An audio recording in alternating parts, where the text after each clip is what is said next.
now the video.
Good evening and welcome to Monday Night Travel with Rick Steves Europe.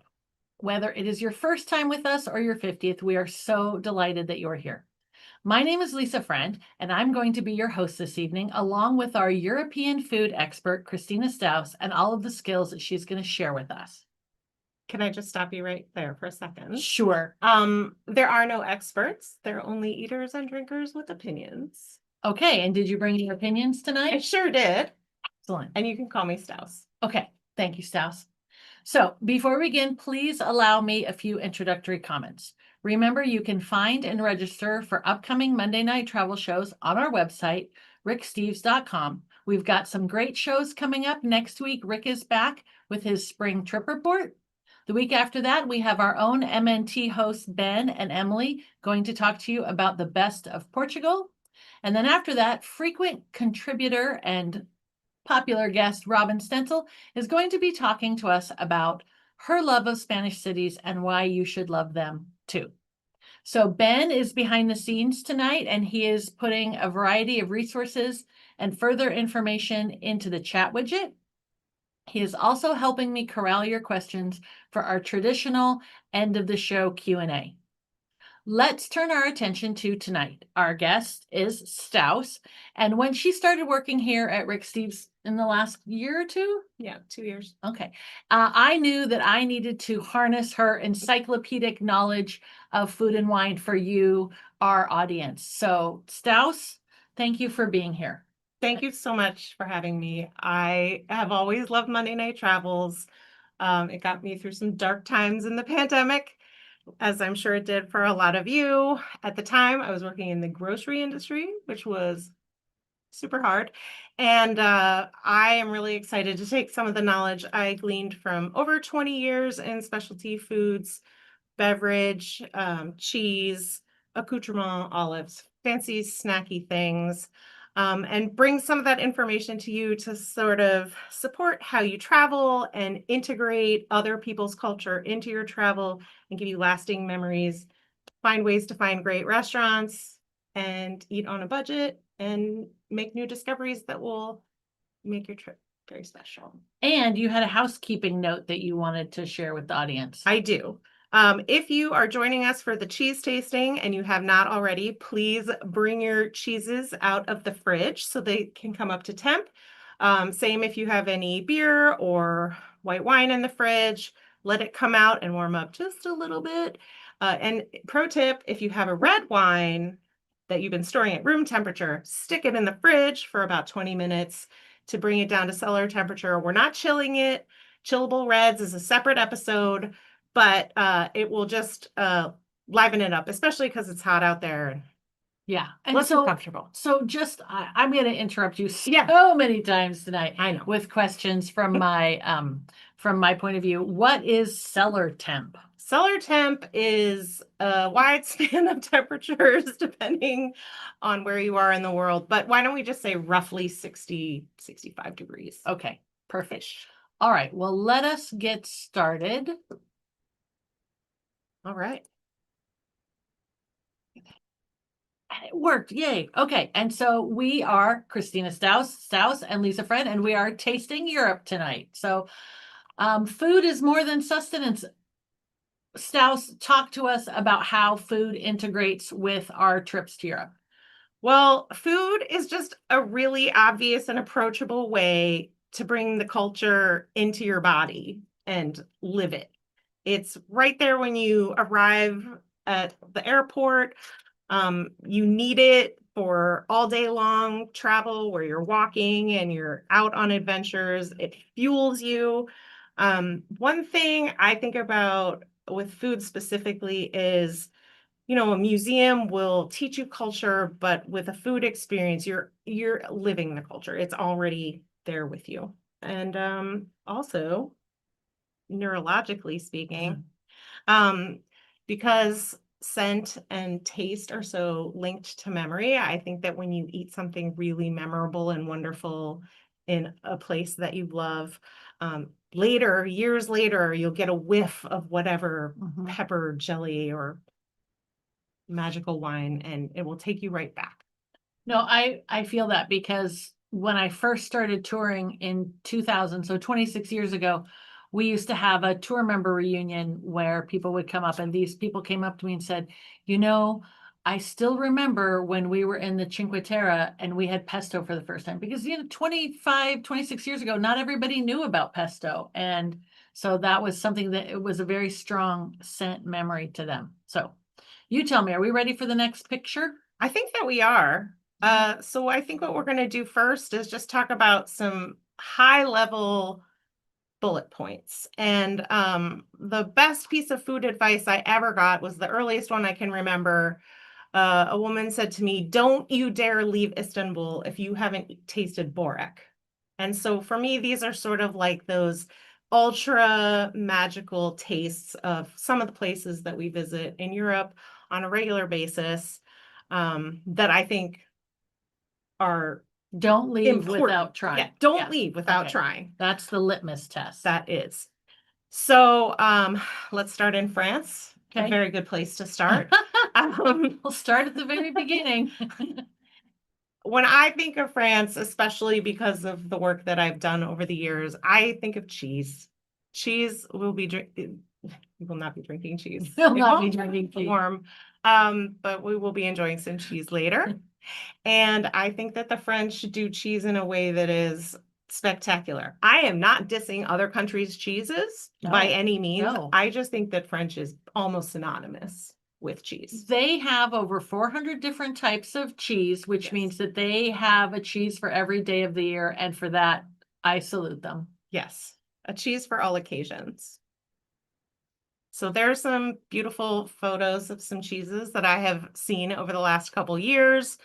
I think that one cool thing about French culture is that they don't celebrate cheese in they eat it every day. It doesn't have to be a special occasion. They have it with their meal. It's not precious. It's a good snack. It's a great food for when you're traveling and you pop into a French cheese shop and you grab a little wedge of something and a lovely piece of bread and you just eat in the park on a beautiful day. And So just to bring to everyone's attention, the top right picture is a picture that Stauss took on the Rue Claire in Paris, and she found that fromagerie, which means cheese shop. She found that while doing her Rick Steves Audio Europe walking tour. So Of the Rue Claire. That's Yeah. right. I thought that that was just something that we want to remind people that we have. And also, when you're on these walking tours, that's one of the things that's nice about a self-guided walking tour is if you walk You by can a shop stop. window, I'm sorry, I've got to have a cheese break. And also on the right side of your screen in this picture is also from the Rue Claire, just a pastry shop. So the thing that after I've stopped thinking about cheese, which I never did, the other wonderful food in France would be the bakeries. So the French are very explicit about their bakeries. They have bread bakeries and then they have pastry shops, and of course, all manner of confectionaries and ice cream shops as well. Um, this place on the left, I visited my friend who lives in the Loire Valley in Tours, and everything in the shop is made out of brioche bread.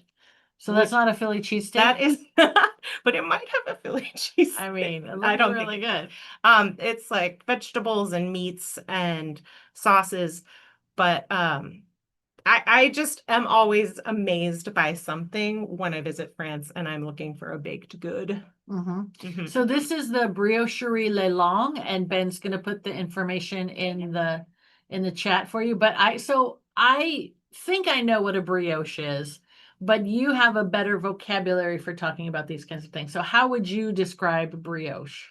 So I would say most North Americans' affiliation with brioche may have come from a prepackaged set of hamburger buns or hot dog buns often. Brioche is an enriched dough, and it's really, really like buttery and amazing, but somehow also cloud-like and soft and pillowy and Pillowy. magical. I love that. Okay, so if you are in Tours, France, and you want to see an entire bakery made with things from brioche, that's the Briocherie Le Long. And then I don't know if anybody saw our Beyond the Best of France show last week with myself and Gabe, but I waxed rhapsodic about this Breton pastry called Queen Amman. And Stauss just happened to have a picture in here. And so this is a pastry, and I believe the ingredients, and you'll tell me if I'm wrong, but it's like flour, water, sugar, butter, salt. And somehow, what do they do to it that makes it so amazing?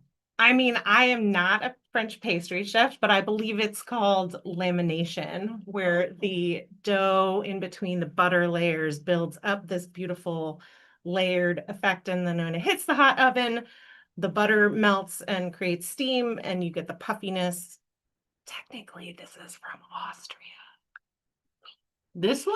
Well, Not this one. this style of pastry, viennoiserie, croissants, buns, it's all originated. Bless their sweet. We are going to have a long argument. We are after not the show, going to after get this. into it. But anyway, that's what laminated dough is. And these are magical because they really go hard on that salt and sweet. And they cook it, they bake it, so it's the sugar is almost caramelized, and it's just they pull it out just before burning. So just before this, and my favorite place to get these, because I don't go to Brittany every year, although I wish I did, but there is a bakery in Paris called Georges Larnacal, and they have these Queen Amans, but they have little queenettes, which is a little Queen Amman, and they're self-service, so you just get a box and you get your tongs, and you can just put like 6 in a box. Which I 18. well, only 6 in one box. Oh. And then but you can stack them. So I don't know why I appreciate that so much that I can self-serve, but I appreciate it quite a bit. And then leaving France, we are moving south to Italy. And as someone who speaks food Italian fluently, I would just like to say it's pronounced bruschetta. Bruschetta. Bruschetta. Not bruschetta. No. So Italy, I think, is another one of these like lauded for a very, very good reason, famous food destinations. If you want to go over to the next slide, These aren't even like the highlights of Italy, and they are exquisitely wonderful. So pizza and pasta. I know it sounds obvious, but until you've eaten it there, have you even ever No, eaten you it? haven't been there. And in many ways, like I found the exciting thing to be the different toppings you could find on a pizza, or in a sandwich or in your pasta. Specifically, that guy there on the left was at a brewery I found in Florence, and it is tuna, red onion, and fresh cheese. And it was so good. I don't think I had ever had tuna on a pizza before. I've had other fish, And but I don't think I ever will, but I would eat that pizza without the tuna, with just the red onions, because the red onions, these are red onions, and I would 99% guarantee that they're from Tropea in southern Italy on the west coast. That's where the best red onions in Italy come from. And so I would imagine that they're from there, and they're delicious. yeah, it was real, real good. And then we have a spinach ravioli and a sage butter, and of course, eggplant. You know, I didn't really love eggplant before I went to Italy. Did you go And to Sicily? I Is that what did, I happened to you? did. I went to Sicily and I became an addict. When I left Sicily, I had to have more eggplant. I was dying. It It was is so good. It is 100% true. I first went to Sicily, it was October many years ago, and ever since then, my body craves eggplant every October. The pasta alla norma is So, fantastic. so good. More eggplant in Sicily on this beautiful plate of vegetables and cheese that I had in Erice. So delicious. And man, just all the veggies, fresh, cured, roasted, they just taste extra. And I don't think they're sprinkling it with MSG. I think it's just so, so, so delicious. And then the last picture there is something I kind of landed upon. I was looking for a beer in Rome. It was so, so, so hot. And I went into this ostensibly a beer bar, and they had these gorgeous buns that were made like a pizza dough. And that one, and they had all kinds of fillings, but that one has a double cream burrata, which is a sweet, creamy, fresh mozzarella with a gorgeous, melty, oozy filling, and salty, salty anchovies. Mhm. I'm a sucker for this sweet and Yeah, salty. so you can get Trapezzino in a lot of places in Rome, but I actually want to sort of tip my hat to you, Stauss, because I'm not a beer drinker, so I'm not going into breweries and I'm not going into beer bars. But I believe if we're not talking about Germany, right? If we're talking about France and Italy, these places are actually a little bit more hip and a little bit more interesting. So you often find this very high quality of food because they're not there to sell things to tourists, they're for locals. So yeah, if you are a beer drinker, you can really seek out some wonderful things. One of my beer mentors once said that he had been a wine importer, and he said, you can't make good wine without good beer. So Okay. beer is what the farmers are drinking too. Well, what are you drinking tonight? Let's just take a pause and we can do this now. Hi. Hi. This is Orval. It is a Trappist beer from Belgium. I have the wrong glass, so don't look at the label because I broke my right glass. And it is made by monks, and it is good in the summer. It is good in the winter. It is my favorite beer of all time. And for you, madam, I've selected, well, I did not follow instructions totally. She sent me out to find a Chablis. I didn't have the bandwidth to find a reasonably priced Chablis. So we went with a white Burgundy. It's under 25 bucks. It's the same grape, sort of the same region. Chablis is a micro region within Burgundy. And my man at the wine shop said it had a nice bracing acidity and would be a great foil for some cheese. As eminently drinkable. Nice. Shall we move on to Spain? Since Yeah, I put yeah. that up like 5 minutes ago. Oh, no, sorry. My I bad, love my Spain. bad. Spain's an incredible dining destination, and they eat the way, my favorite way to eat, which is lots and lots of different things that you can sample. Tapas in the south, pinchos in the north, and like interesting blends of tastes together, like the pickled boquerones, which are a white anchovy, lots of seafood, obviously, and pork. But also notably paella, which is a great festival food. You see these giant pans of rice and sherry and saffron and mussels and probably chorizo and peas. Yeah, paella is delicious and you should eat it all the time, but especially if you go to Spain.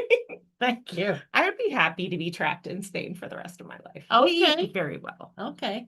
But you had some information about a festival that Yes. I'm actually really interested in. So we talked about this off screen, but We did. will you share with them? Yes.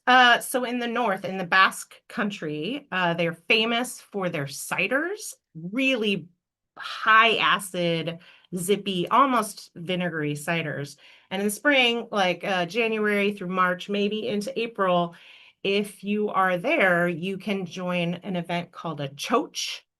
And that is when the fresh cider is available. And they do this with their wines too, where they pour it from a great height and it gets all fizzy. And it's just fresh and delicious. And they have steak and food for days. So I think our friend Ben is putting the Basque Tourist Board's schedule for Choach, and you can go. Yeah. And then walk on the Camino. Okay. Well, I would. Gotta work it off. Gotta work it off. That seemed very like dictatorial. And then you will walk Then on the you will. Camino.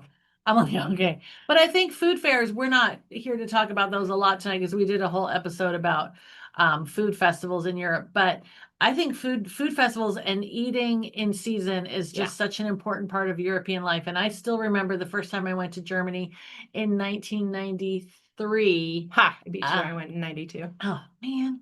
In 1993, I went to Germany in May. And so everything was either Spargel, asparagus, or Maibola, which was a strawberry white wine drink. So strawberries were in season. So please check out food festivals while you are there. Speaking of Germany, so everything you've heard about Germany is true. They really, really prize natural production and fresh food. They're resourceful with their leftovers and make magical salads. I think you probably get more salads in Germany than most other places in Europe. I mean, there are salads in other places, but I feel like Germany is like salad country. So I feel like the French do the best meal size salads, but in Germany you get mixed Gemüsesalat, I think it's called. You get these mixed salads like a cucumber salad and a radish salad and a green salad, like all in the same bowl. And for some reason it is always so delicious. Yeah, I have a memory of being in the Black Forest and having the best salad, little green salad with salad dressing, and I've been trying to recreate that dressing for the rest of my life. But also meat salad. Yeah, the Wurstsalat is, in my opinion, the worst salad. No, I'm sorry. Please forgive me.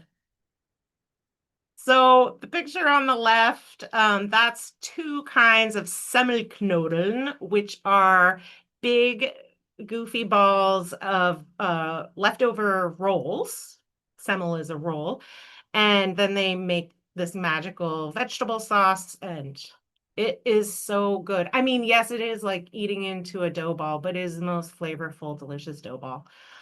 And of course, pretzels on the marine plots. If you're not eating a pretzel or a cheese bread. Oh, you wanted to talk about that. Was it Kaiser? But we can agree on what Emmern or Käsewinkel or Käse something. Yeah, we are going to talk about it because I couldn't remember the name and I couldn't figure out what the name was. But it's like a lovely boiled and baked bread with cheese in it, and it's very delicious, and you should have it. And of course, sausages and beer. I'm just going to do a quick call out because I know sometimes we hear from people who don't eat meat.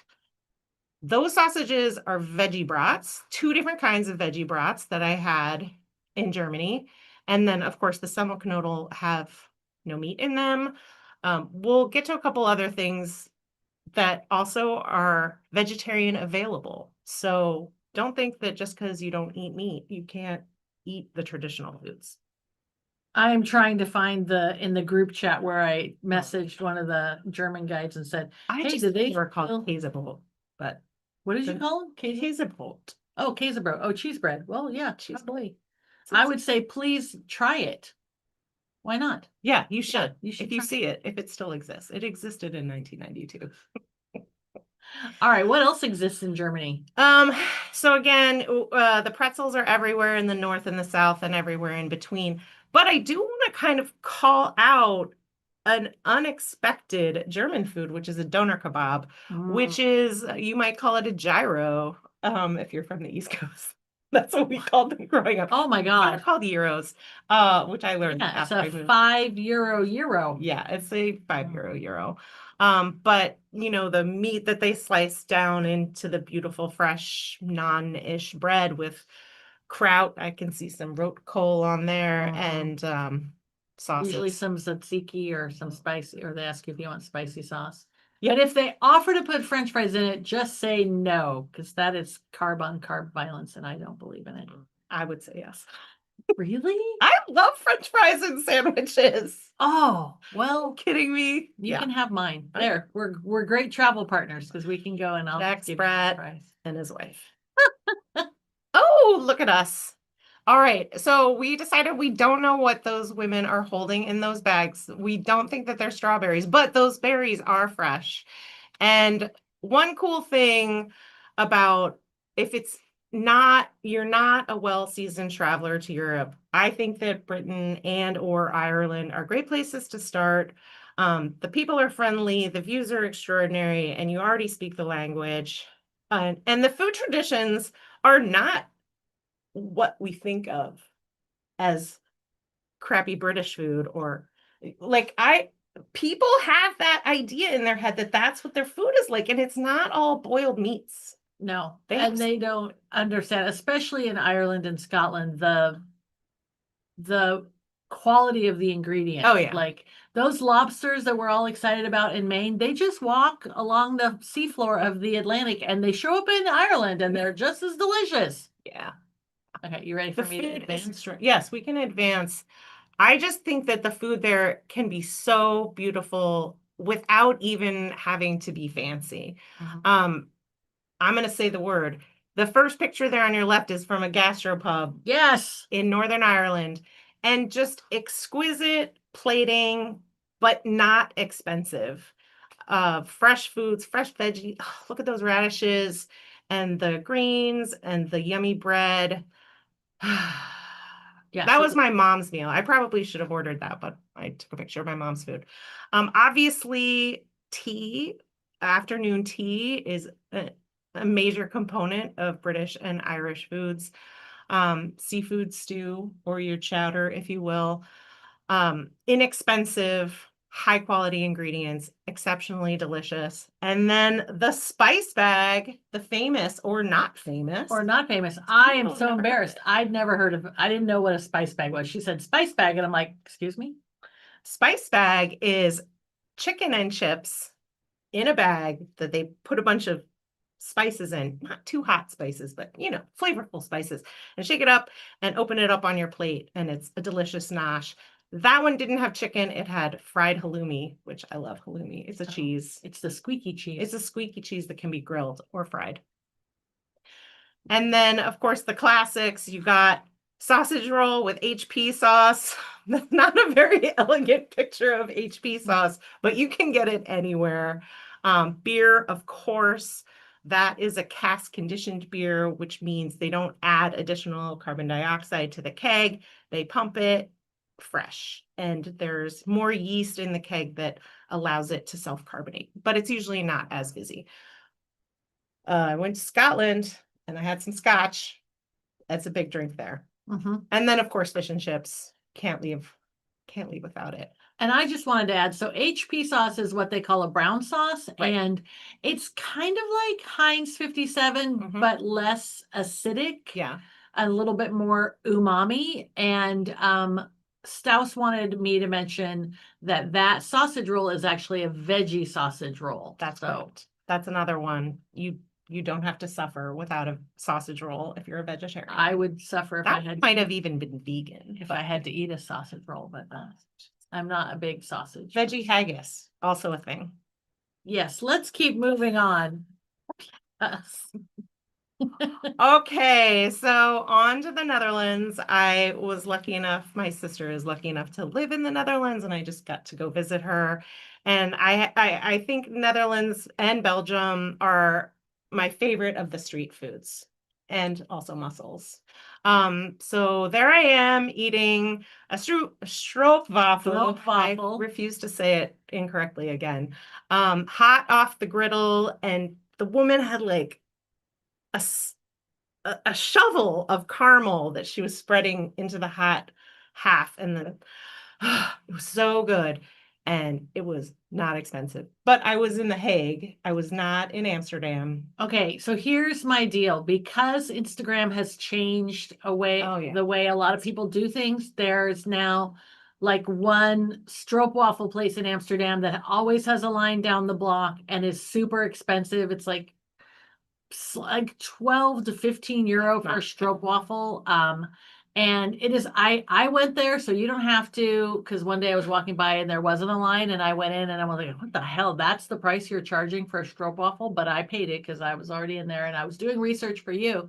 And I ate it and I'm like, this is not any better than the ones I get at Albert Heijn at the grocery store. So don't go to the fame. Just if you see one where they're making it on the street, that's the one you want. And you shouldn't be paying more than, I would say, no more than 5 euro. Yeah, for I think that was stroopwafel. three Yeah. euro.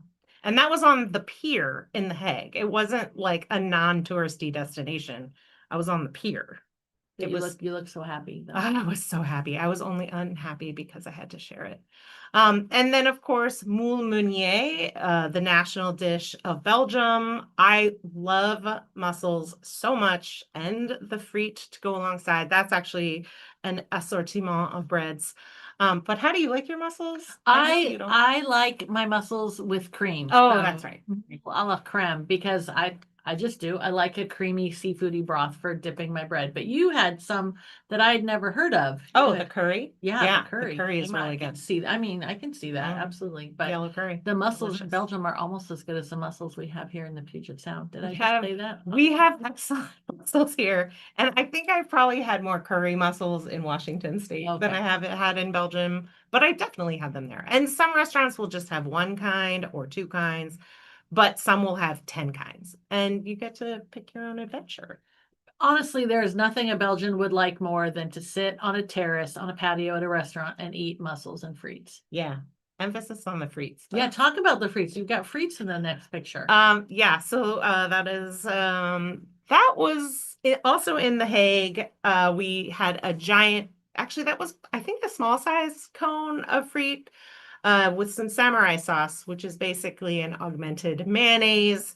And if you are one of those people who doesn't like mayonnaise on French fries, I don't think we can be friends. I think you haven't tried it, is what I Oh, think. or that. Yeah. I mean, I can understand not loving ketchup. I can understand mustard being too strong, but yeah, you should try it. It's so good. And there's a Dutch mayonnaise and a Belgian mayonnaise, and they're slightly different. And I'm a big fan of the Dutch mayonnaise. I'm just a fan of there being enough mayonnaise to get to the bottom of the cone. Well, that one looks Yeah, like we were they fine. did, like they did right by you. We saved some for sandwich. Okay, so let's teach some people some skills. All right. So we've talked about the places to go and what kind of food to seek out. Now we're going to talk about how to find a place to eat. And there is no shame in wandering down the street and seeing a thing and being like, that looks kind of good, and going there. Depending on the level of Epicureanism you are seeking, you might need to do some advanced research. If you're going to a place where you have no idea what the food culture is, you should definitely Google it and find out something about the food where you're going. Um, I I definitely think that a guidebook is an amazing place to start. It will especially let you know if you need to make reservations.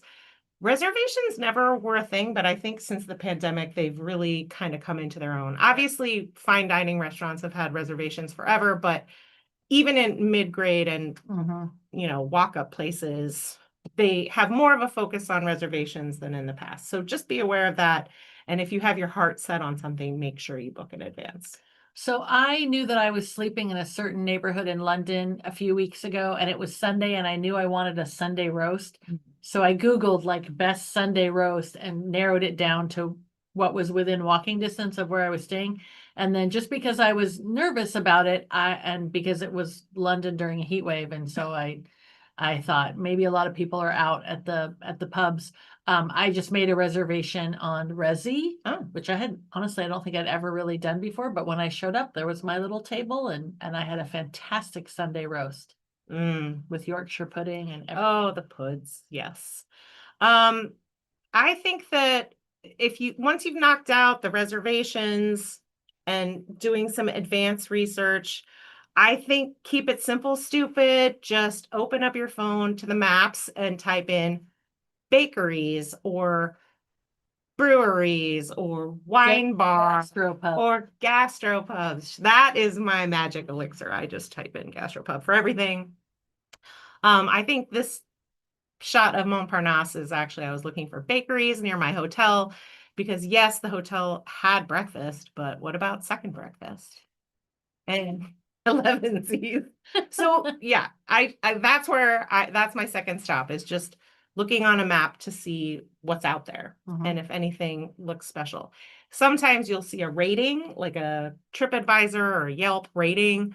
I look at those, but sparingly. I like to look at the pictures. Yeah. And I like to see if the hours match what Google said, especially if it's something that I'm definitely interested in going to and I don't want to get them on their close day. Be aware that sometimes restaurants have weird closing days. That's a tip. I would also just like to point out that I pay attention to what language the reviews are in, because if every single review is in English and we're in France or Italy or Spain, that makes me think that it's probably a touristy restaurant. Right. So, And then this is my strategy for arrival in a place. So, transatlantic flights, unless you are taking some very high level business class, first class, they're always miserable. Like you have to assign yourself to the acceptance of torture at the airport, torture in the air, torture at the second airport or third or fourth. So just for the day that you arrive, plan something nice for yourself. It could be a food tour, it could be a restaurant that you are just aching to go to. My only asterisk is don't make a reservation for something that it will break your heart if your flight is delayed by a day. So I like a food tour because it gives me that thing to look forward to. I know I'm going to get lots of local tips from the guide and snacks along the way, which I get lots of little bites, which as I said is my favorite. But I would hate to have booked this Indonesian restaurant that we ate at in Utrecht and then have missed it. yeah. But I did do that. Oh, really? I'm so I sorry. hated to have missed it. But yeah, it was really an incredible feast. And that restaurant is called Blau, Blauw. And I think that they have a location in Amsterdam as well. We went to the one in Utrecht. And then I had visited Utrecht with my sister many moons ago, and we went to this beer cafe, Olivier. It's a converted church, and it's one of the most beautiful places on earth, both for a beer drinker and for an appreciator of architecture. And I would just recommend if you're going to the Netherlands, please have an Indonesian food. Yeah. A rice toffel is their celebratory multi little dish dinner. Yeah, so that's what she's showing there, because we do that on the first night of our 21-day Best of Europe tour. So I have been having that as my first night meal for many years, and it makes me so happy. And on that note, the thing to remember about eating in Europe is that there are these incredible cultures of immigration in big cities, small towns. And so what you see here on the left is like my favorite food in Paris. That is from Senegal. It's a dish called cheboujen. And it's fish and vegetables and rice. And then on the right is a meal I had in Inverness, which is Indian food. It was salmon in this glorious tomato and pepper sauce. So not just the stereotypes of a place, but if you think about like the national dish of England, I think is chicken tikka masala. So it's not just about what you think of when you think of France, but you think of Morocco and you think of Senegal and West Africa and you think of Vietnam. Mhm. I had a great banh mi in Paris. So that's also another way to keep your budget going because as a rule, often those kinds of places tend to be less expensive than the French food or the Spanish food. And Ben brought up a really good point today of the places, it's not just about where the French have gone in the world and brought back food culture, but places that have come to Europe and brought their food culture. And we talked about Sicily's magical food because they've been invaded on all sides for millennia and the conquering heroes brought all these incredible foods and so you get a little bit of a taste of everything. And I just think immigrant food is the best, frankly. I don't disagree. But we're here to talk about health and dietary restrictions. Oh, boo. So, we talked She about doesn't mean that. She does not mean that. She's very I don't. caring, I almost don't. vegetarian. Literally 20 years helping people with their health and dietary restrictions. So, I put up these two pictures. Gluten-free, I feel like was much harder in the past to eat well and be gluten-free. This is pesto again. Can you tell which one is the gluten-free pasta and which is the one that I ate? The gluten-free is on the left and mine is on the right, and they're identical. And the pesto is the star, of course, and the most important thing. But there are a lot of people in Italy that are gluten intolerant or celiac, as we say. And so there is a fair amount of gluten-free pasta that you can get in Italy. They easily understand, if you really are celiac and you can't have any cross contamination, they understand that pretty well. And then vegetarians, Easy. yeah. I don't think that vegetarians even have a hiccup of a problem in Europe finding food. Vegans might be a little tougher. There's a lot of butter and there's a lot of cheese and there's a lot of eggs. But again, not impossible. There are millions of vegans living in Europe and you'll be fine. I had on my last tour, I had a lovely man named Tom who was a vegan, and he told me at the end he was very happy with the food he got. Now his wife, Sally, hi Sally, she had done a lot of research for the meals that weren't with the tour because she knew I was going to take care of the group meals, and when they were on their own, she found places where a vegan would be happy. And one time in France, they ate at a Thai restaurant because she knew that would work really well. So Nice. anyway, yeah, so I just had experience with this and it's not that big a deal. It's not a big deal. I would say, especially if you were like EpiPen allergic to something, make sure you know the word for the thing you are allergic to and have it on your phone or on a card. It is very easy to look that up on the internet in any language.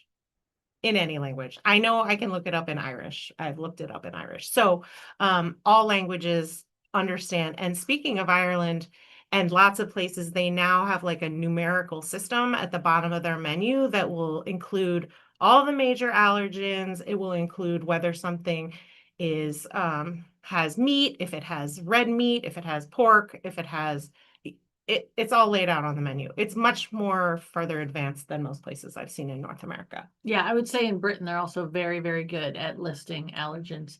But we had something else we were going to talk about because it's not just the wine and the beer we're drinking. Do you have my? I thought you had it. Oh, I don't have it. Oh, Did no. I stick it in the fridge? I stuck it in. Yeah. So we don't want you to think that if you go to Europe that you can only drink alcohol because there are plenty of non-alcoholic options. The coffee and tea, Obviously. fantastic. And then I have a little drink that I like in France that's called Schweppes Agrumes. And it's a soda, but it's a soda with 4 citruses.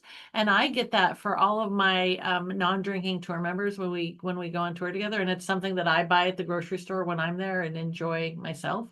So find whatever the local non-alcoholic soft drink is, like Iron Brew or Kinoto in Italy, but give those a try. And as you have probably seen in your neighborhoods, non-alcoholic beers, wines, and spirits and cocktails are proliferating everywhere. And I would argue that if you're in Dublin and you have a Guinness Zero, nobody's going to know, even you. There's no alcohol and it tastes almost exactly the same. Non-alcoholic beers come a long way. It's not all garbaggio. Okay.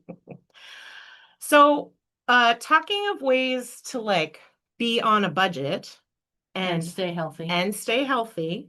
I really enjoy, from an anthropological direction as well as a food direction, to visit markets. Picking, like we were talking about, picking up some cheese and some bread and having a picnic or some produce. My God, please eat produce when you travel. I cannot tell you in more strong terms how important it is to get your fiber. And if it's dried fruit or beans with breakfast on toast, or beans in anything, beans in anything, beans in anything really. Because the way your body is changing time zones and eating special foods that maybe you only ever reserve for special occasions, just eat your fiber. Nobody wants to spend 11 days in Europe where 5 of them are curled up in their hotel bed praying for death. No, nobody wants that. I would also say eat seasonally, because we talked about going to the market and checking out the market. If you see stuff that's in the market and then you see it on a menu, you know that restaurant is serving you things that are in season. Yeah. And markets are just cool for people watching. And not just markets, grocery and not stores. just outdoor markets. We both love a grocery store. Love a grocery store. I love the interesting flavors of chips. I mean, I think that the Tato cheese and onion is the national dish of Ireland, which I wouldn't have found if I was only eating at restaurants, obviously. Also, the picture on the upper right of your screen is a bit of a cheat. That is a road stop, like a highway. Oh, like a truck stop. Yeah, like a truck stop. And immaculately clean, unbelievable choice. And again, a cheap lunch or dinner or breakfast. And I just think that the grocery stores have such interesting snacks and treats. And you got to find the milk in an unrefrigerated shelf. Don't buy that milk. It's fine. It's totally fine. You can find at a regular grocery store, you can find milk that is refrigerated, and that's the one you want. You can. You can.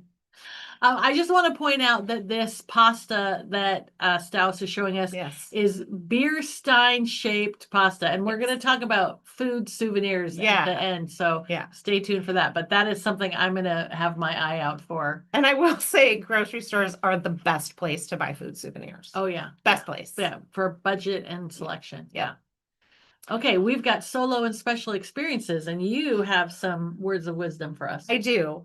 I'm going to let you talk about what it's like dining solo, because I always dine solo everywhere I go, so it's not special for me. But here are some tips for fine dining aficionados to save a little bit of money. You can always look for really famous fancy restaurants to see if they serve a lunch where the quality of the food is the same. Often the menu items are the same, but it's just not up here, it's more like here. And then of course, visiting Michelin rated restaurants as opposed to Michelin starred restaurants. They often offer exceptional value for the quality of food that you're getting. And you're a big fan of sitting at the counter. I love dining at a bar. I like having the full attention of my server at all times. This restaurant, these 3 pictures are all from the same restaurant I visited in Beaune in Burgundy. And I walked in at like 6 o'clock and I didn't have a reservation. And I asked if there was room for me. And of course there was, because I could sit at the bar. The only rule was they had reservations coming and I had to be out by 8:30. So No, but that's I had two and a reasonable. half hours. Also, a wine bar would be open at 6 p.m., but a real restaurant would not have opened That's true. yet. That's Wouldn't be true. open until 7. Oh yeah, especially in Spain. So I want to also talk about fine dining because I don't eat at gastropubs as much as my friend Stauss does because she likes beer more than me. But I did have a wonderful, wonderful experience at a restaurant that was Michelin rated. It didn't have a star, but it did at one point, so it felt like it did. And I ate at the chef's table. So we ate in the kitchen.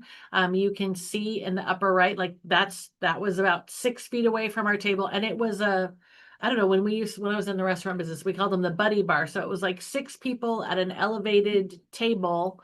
But we had the most amazing food and we had wonderful service because the chef or the sous chef would come over and talk to us about every dish. You can see in the picture at the bottom right with my hand, you can see that there's a little piece of paper and that had everything that we were eating. And this was in Scotland on the Isle of Skye. And one of the things that I loved about this as a solo traveler is we had this wonderful dinner. It was very well lit because there was a big window. And then when I left at the end of the evening, I left and I walked through the dining room, and the dining room didn't really have a lot of windows and it was very dark and it was super romantic. There was a bunch of couples with candlelight. And I was just like, so glad that I had eaten at the chef's table and had this sort of convivial communal experience. If I had been sitting alone in that dining room, I think I wouldn't have felt quite as joyful as I did. And so I just want to recommend that. Yes, I agree. Finally, my last recommendation for not even off the beaten path, but visit a farm. Like, go find a maker, go find a brewery or a winery. The agriculture of Europe is seminal to Western civilization, and you'll find extraordinary foods at breweries, wineries, distilleries, and they're magical cellar temperature places. Okay. So we are going next to our guided cheese tasting, which I'm so excited about. Oh, man, I have no room on this table. I'm really excited. Can I move that? Yeah, I'll move it. Okay. So, folks, I hope you are all gathering your Holy cheese berries. snacks. I don't know if I have a good view. Where's Yeah, no, it's fine. okay, I it's mean, not I'm helping. Oh, I was just trying to tip it a little. Yeah.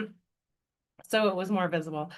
So today we are going to start with some French brie and then go to Spanish manchego, then off to the Alps for some Gruyere, and finally ending up in beautiful Nottinghamshire with some Colston Basset Stilton. And may I present a snack for you? Because I'm going to start quizzing her. Quizzing me? Quizzing you. No. One thing about the French that I learned, one of the things I love about them, is they actually add a little butter to their bread before they put the cheese on it. This butter is not French, but it is Scottish, and I got it at a farmer's market. Okay. Okay, ma'am, cracker or bread? You tell me what I'm supposed to do. I mean, I don't want to make you feel foolish, but I'm going to do it this way. Okay, so we're going to start with the brie. Brie is a bloomy rinded cheese from Ile-de-France in France. And it's probably my hair. It is a beautiful party cheese. You've probably all seen it in puff pastry. One thing I do want to say about it is, are you not eating this too? I will, but I'm in the middle of talking. All right, okay. And I want, while I ask you your question, then I will eat. Please eat the rind. The rind is an important part of the cheese. Nothing annoys me more if I'm at a party and I see a hollowed out rind. I will just eat the rind out of spite. But yeah, it's creamy, soft, delicious, a wonderful start to a cheese course. Super easy to shove a slice into a baguette, as you are now learning. And tell me, what notes do you have? Like, what do you taste about this brie that makes you excited? It's really cheesy.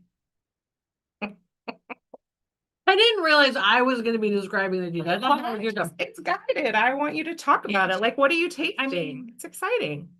I taste a little barnyard.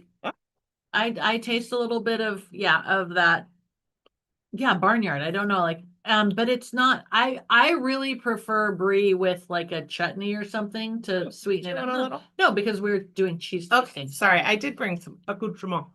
Um, I think the thing that I like about it is that it almost is acidic, Yeah. like lemony. Oh, okay. I was gonna say bitter, but Uh, that might be the bloomy rind. Do you want to explain what a bloomy rind is? Because I didn't know that until I asked you earlier today. it's just the name of the style of cheese, which is I mean, you're not gonna be able to pick it up on the camera, but it's the white, fluffy rind mold. It's mold that grows on the outside of the cheese as it ages.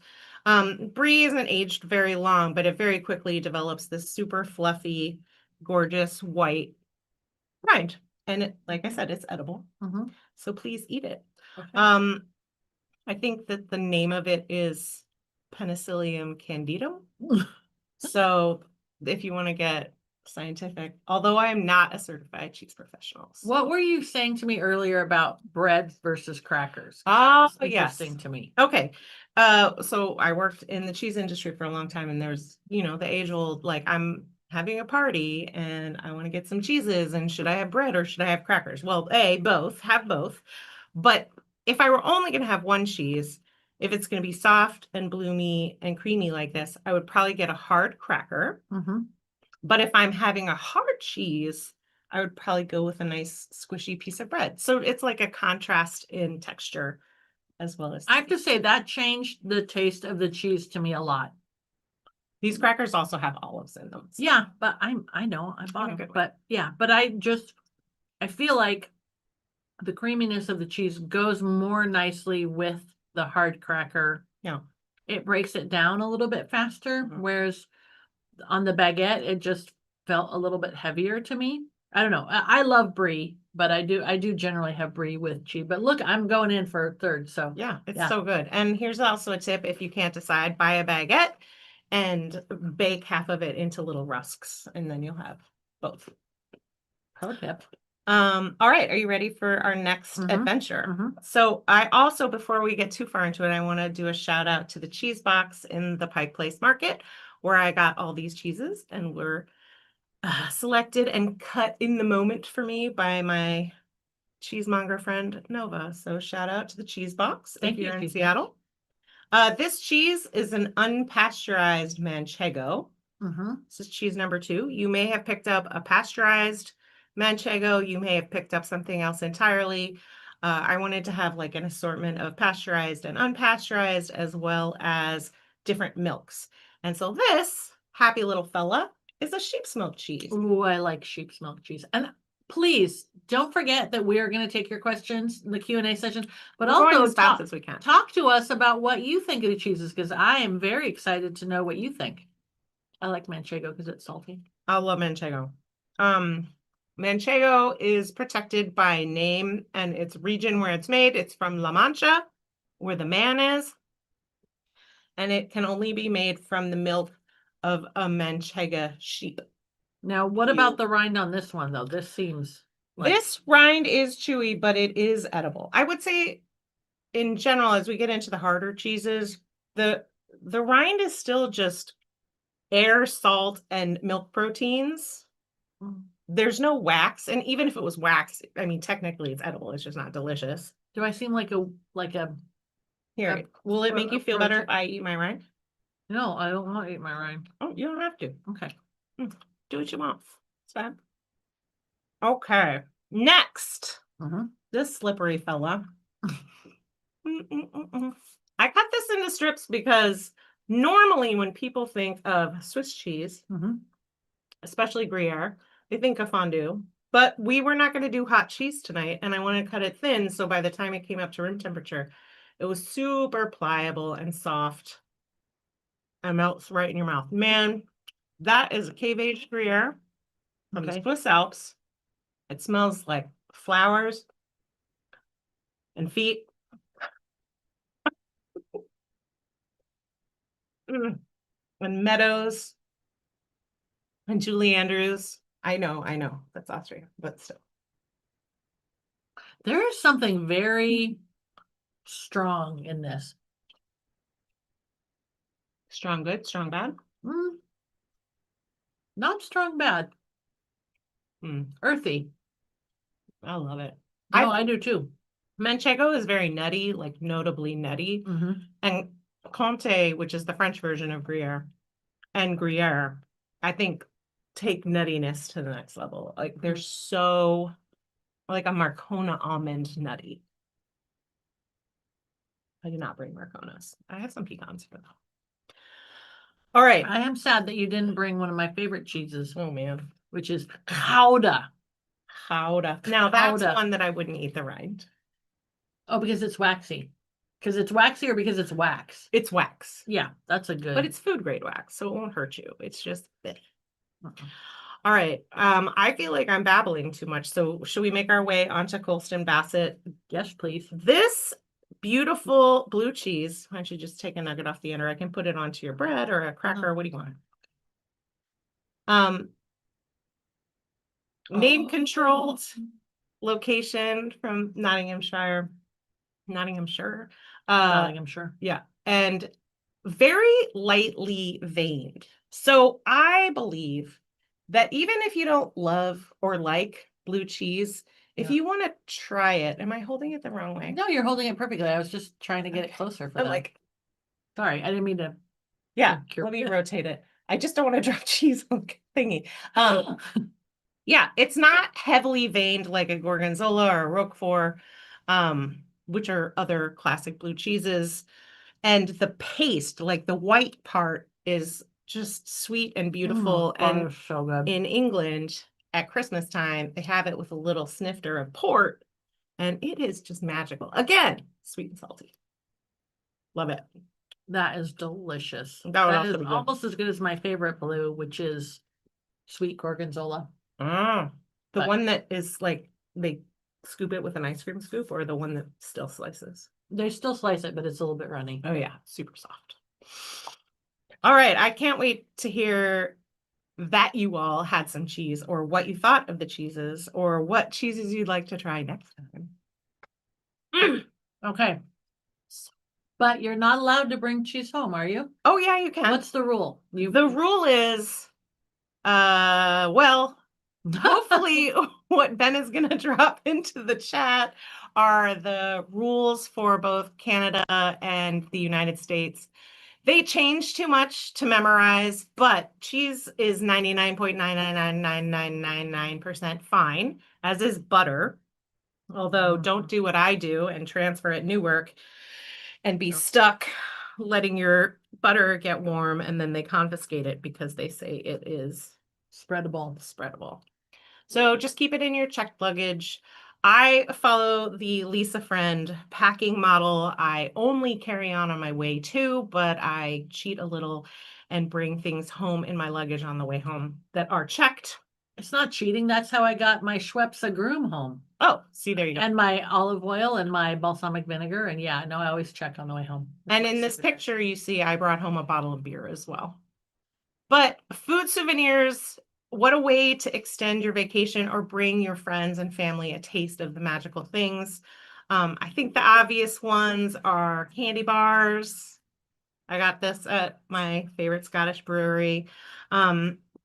Or when you're at the grocery store, you might pick up some crackers. These are Scottish biscuits that are made with Isle of Mull cheddar, which is another famous Scottish cheese. But think outside of the consumable. I think in the picture, I do have a picture of some salt I got in Sicily, which is a great gift. But even things like bottle openers. This one's from Poland. And one of my all-time favorites from Scotland is a spurtle. Do you know what a spurtle is? I have no idea what a spurtle is, but I hope to find out. A spurtle is for making oats.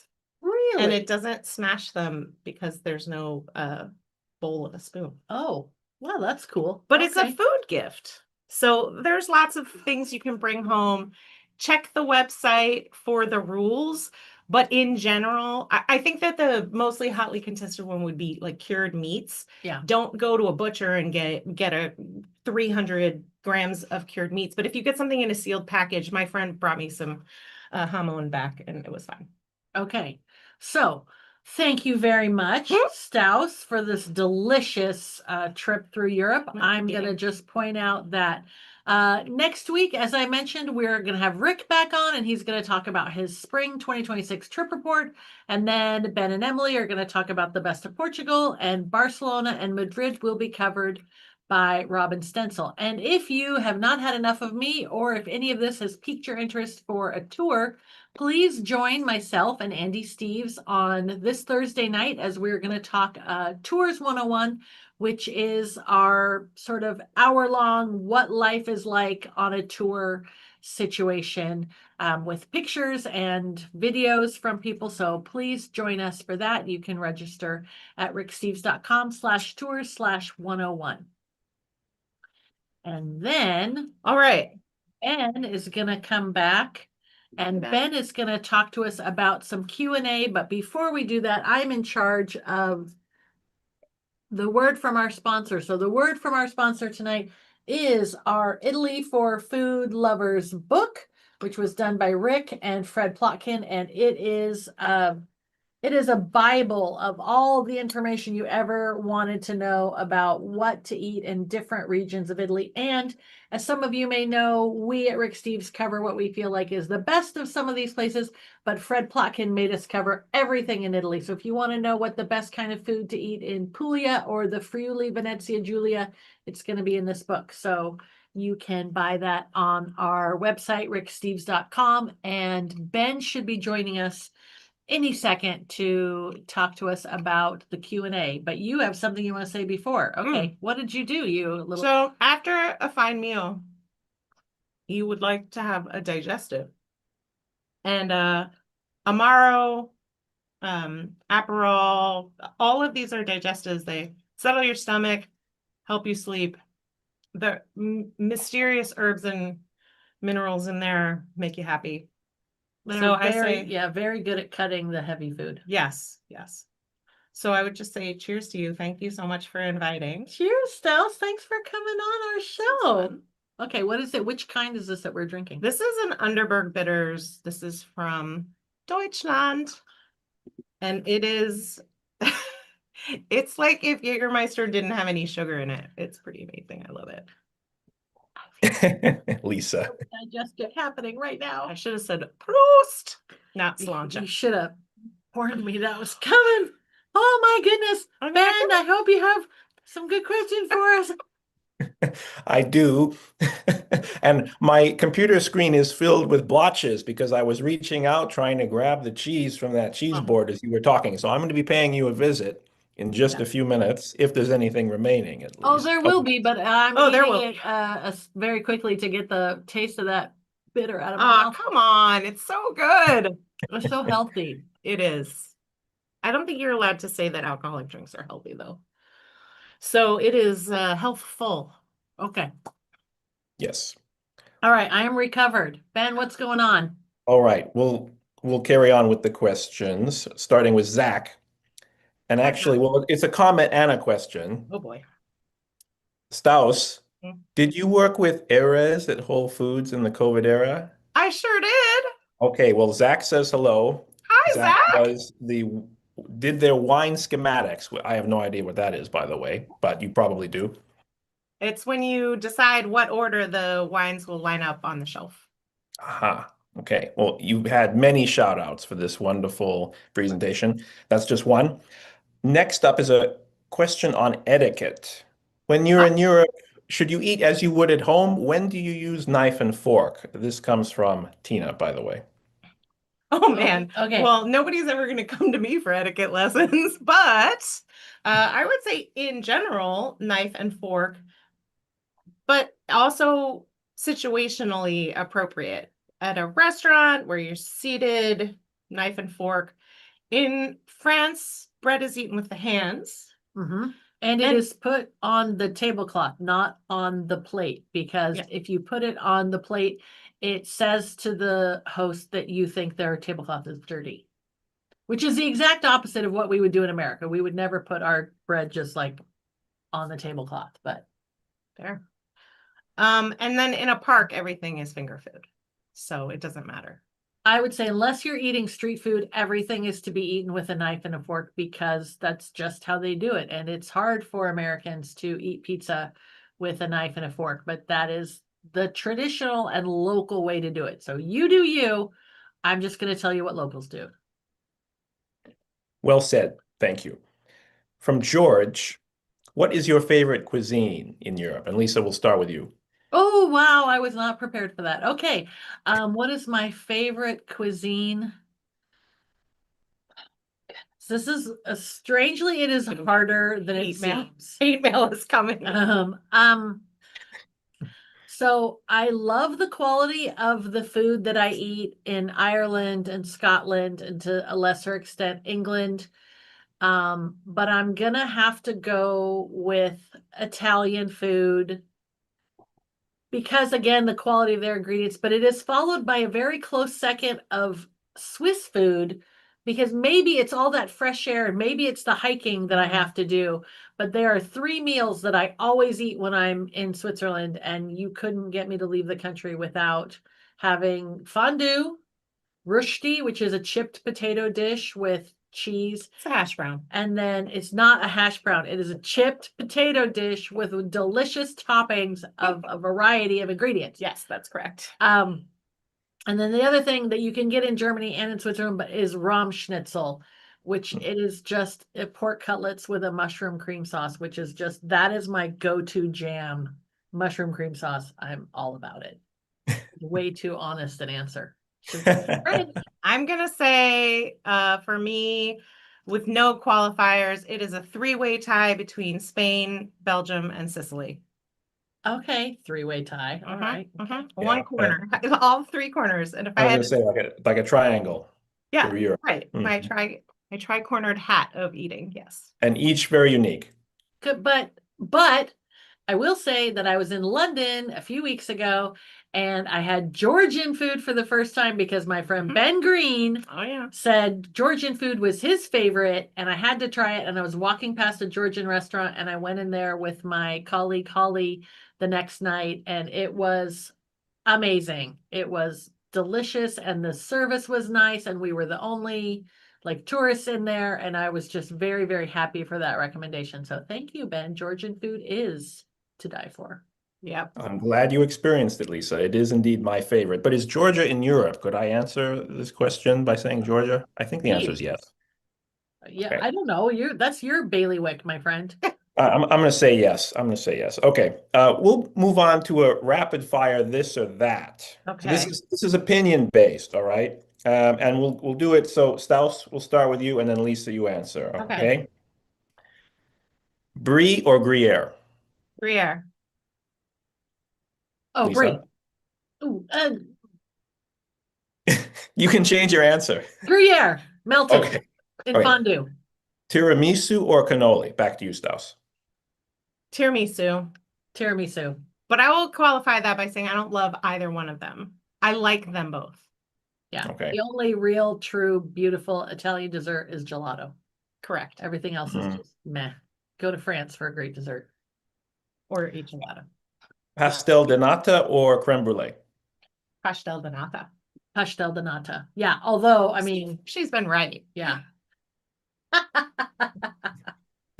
I love this game. I know. Let's keep doing this game next time. I know. I thought you would.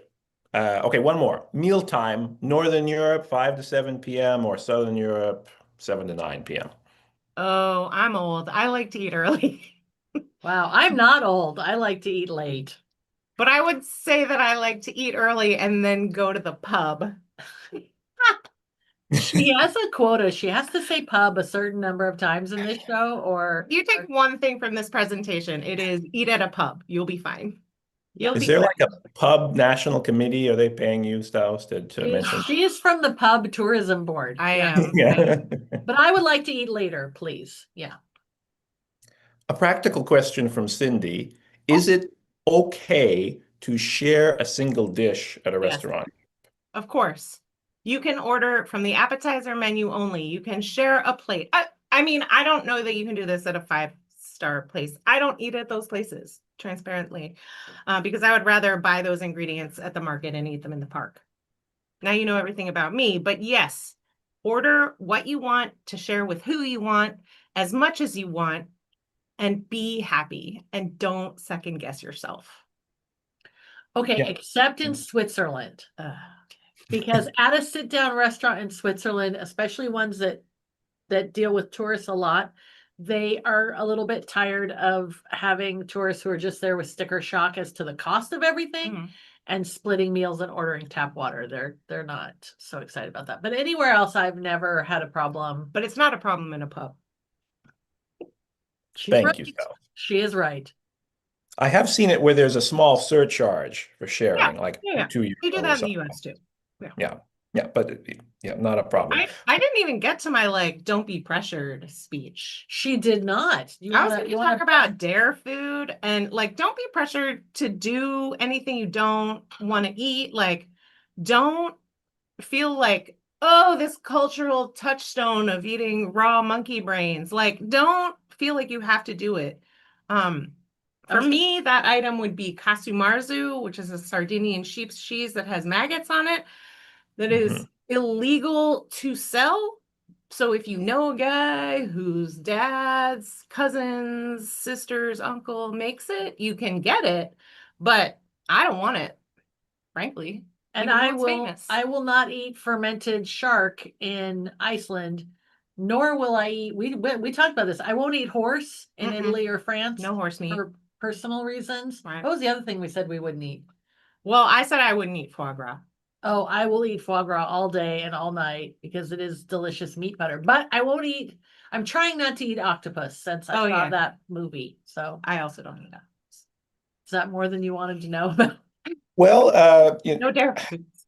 I knew some of this about you already, so I think it's for our fellow food enthusiasts that are learning more about you. But well, there's very little that I wouldn't eat. I'll throw that in there. So nothing you've mentioned would I turn down for what it's worth. I'll just ask one more question from Noah. Hi, He would Noah. like to know what you think is the most underrated cuisine in Europe. And Lisa, why don't you go first because you Why love you going. make me go first? I gave her such a long answer so she could think about all these things, and you make me go first. What is an I mean, the seafood in Ireland and Scotland is underrated. I was not joking when I said earlier about the lobster, but Scottish salmon is amazing. Scottish meat is amazing. Irish food. Yeah. Seafood especially, but I think they're using very, very good quality ingredients. Irish butter and Irish seafood and almost anything in season in Scotland is going to be tremendous, but underrated. And I'm going to go with Belgian because she said my answer. I think I once heard the quip that Belgians serve French level of cuisine with German level portion sizes, and that's pretty amazing. And their food it was one of the three-way ties of the places that I love to eat. Like the Belgians, yeah, they can cook. Well, Lisa, see, there are benefits to going first. Your food choice or your answer is not taken.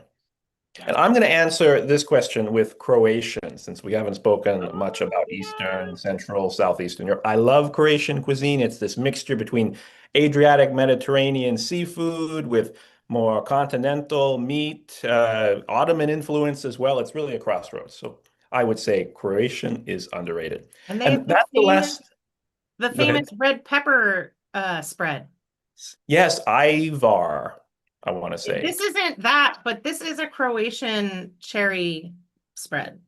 Just FYI. They have great cherries and they have great cherry liqueur as well.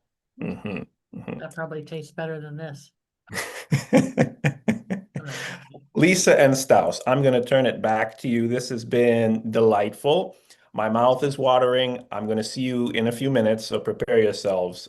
Thank you so much for this informative and tasty presentation. You're very welcome, Ben. Thanks for being willing to come on screen and ask us the questions, especially as you just got back from Europe on Friday. So thank you very much. I would like to thank my colleague and friend Stauss for coming and sharing her knowledge with us.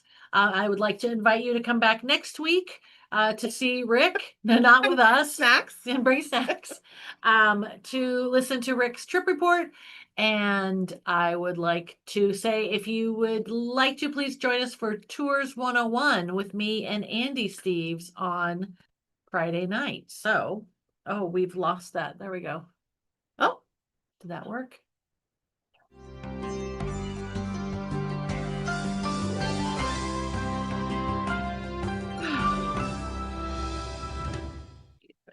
Good night, Ben. Good night, Stauss. Thanks everybody for joining us.